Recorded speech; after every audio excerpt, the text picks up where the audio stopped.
to the IMF and renegotiate the terms of that loan that is already in place regarding IMF VAT on fuel products? What's wrong with negotiating with IMF? I think any reasonable government, looking at the situation where we are, looking at the cost of living, and how many Kenyans are every day sinking below the poverty line, I think it takes a courageous government to sit down with our development partners, and they are fairly reasonable people, and have a discussion. And I think they are, if not 8%, we need to renegotiate on some of the items that are outstanding. And apart from looking at that, there are other instruments that we can deploy. For example, we have the fuel subsidy fund. We need to think about how that fund is being used, how we are deploying it. Are we deploying it correctly? Is it giving us value? And what changes can be made? We need an open and frank conversation with our development partners who support us. And to the best of my knowledge, they are not unreasonable. They are reasonable people, and they can entertain a conversation on negotiating some of the terms that have been offered to us. Honorable Ruto, I think that will take us into our second conversation tonight, and that is on the issue of national debt. And I'd like to pick up just where you left off. You say our partners, are open to renegotiation. However, on the matter of renegotiating our debt, Honorable Ruto, you just last week in an interview with the international press said you will not be entertaining discussions around renegotiating our debt. In fact, with respect to your competitor, who is not here with us today, when he brought up the issue, you in fact called his statement on that condescending and reckless. Mr. Deputy President, are you tonight changing your position and saying you will renegotiate and seek to restructure our debt? Not at all. I still believe, as I stand here, that it is reckless for anybody to say we cannot pay our debts. I believe that we have what it takes to pay our debts. And mark you, what we were discussing about VAT is very different from negotiating our debts. But it is tied to the IMF facility, which is a loan. It's completely different. How so?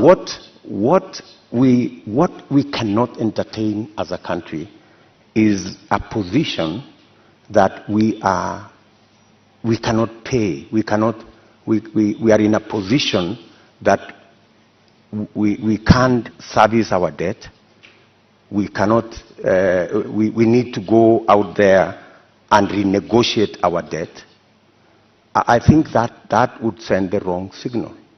What I would do on matters to do with the debt, we have a plan as Kenya Kwanza on how to manage debt. Number one, we have said we will first slow down, put the brakes on borrowing. Number two, we will put brakes on unbudgeted projects. In fact, that is the biggest source of our problem. Projects that are not within the budget, so that we cannot keep our fiscal deficit at what we have committed, 5% or 5.9%. Number three, we need to raise our revenues.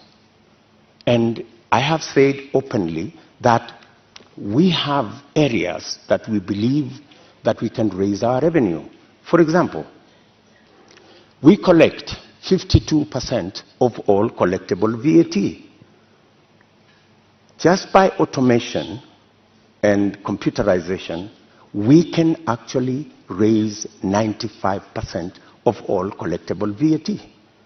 That would give us an extra 450 billion Kenya shillings.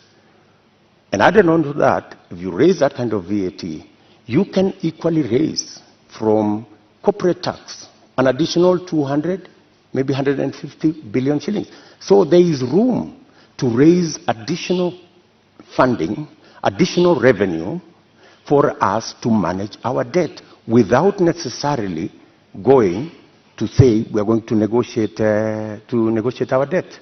So I hear you saying that our national debt as it stands today is manageable.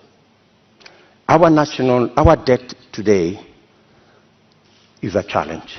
We need to deal with it. We are not sitting pretty. We are living, if I may say, we are living beyond our means. And that is why I am saying that we should stop this borrowing spree. Let me give you, in our first term, we borrowed 2.2 trillion. From 2017, our handshake brothers have borrowed 4.2 trillion.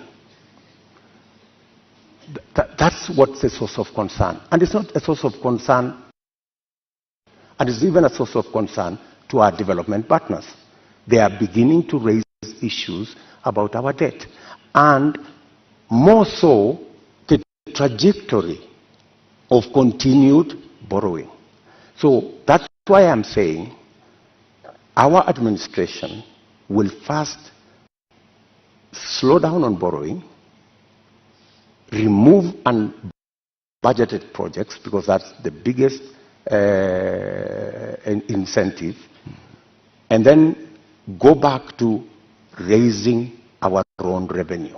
Do you have figures that you are targeting? When you say remove unbudgeted projects, how much are we talking about? When you say slow down on borrowing, from what amount to what amount are you talking about?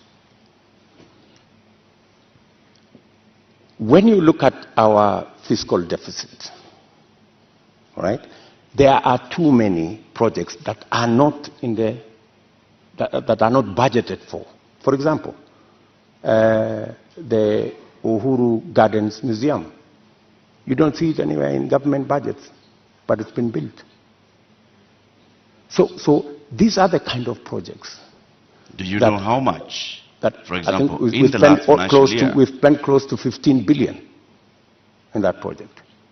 In the last financial year, Honorable Deputy President, yes. Do you know how much of unbudgeted projects we spent? Actually, unbudgeted projects are in the region of 100 billion. Unbudgeted projects. And that is what is spiraling our borrowing. And I'm saying that our first, and that's why, if you go today to the website of the Ministry of Finance, you will hardly find any paperwork there. You will hardly find any, because there are too many projects that cannot be accounted for, that are being done without a budget line. If you look at the expenditure on contingency fund, which is supposed to spend only up to 5% of the budget, sometimes it goes to 50% of the budget. So that is where we need to apply the brakes. And we are saying clearly, we not only have a plan on slowing down on borrowing, we also have a plan on raising revenue in targeted areas. Areas that would give us much more resources to run our budget, number one, and two, to also manage our repayment. And in that particular instance, you may want to know that almost 80% of all our borrowing is actually domestic, which means we are also hurting our own enterprises locally. Access to credit becomes a big challenge. We must think of how we must slow down on borrowing locally and see how we can externalize